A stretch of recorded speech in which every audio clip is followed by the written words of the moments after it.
दोन आगो भरभरायो को पाहुना आउलान् आज। खै आमा उहा मेरो भगवान भण्डारी मामा आउनुभयो। आमा उहा मेरो साराला माइजू आउनुभयो। ए यो के तमासा हो? यिनीहरू सबैको हुन्, अहिले यिनलाई लिएर जाऊ। आमा आज पाहुनलाई मासु खुवाऊ है, डेराइपछि आउनुभएको छ। अम्मा सबै पाहुनालाई मासु भात खुवाऊ है। तमारू बाँदरहरू, घरमा एक मुठी चामल छैन। आइया बचाऊ बचाऊ।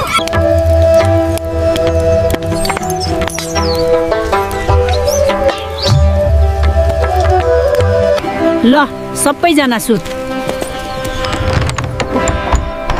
अटेन भने जङ्गल गएर सुत।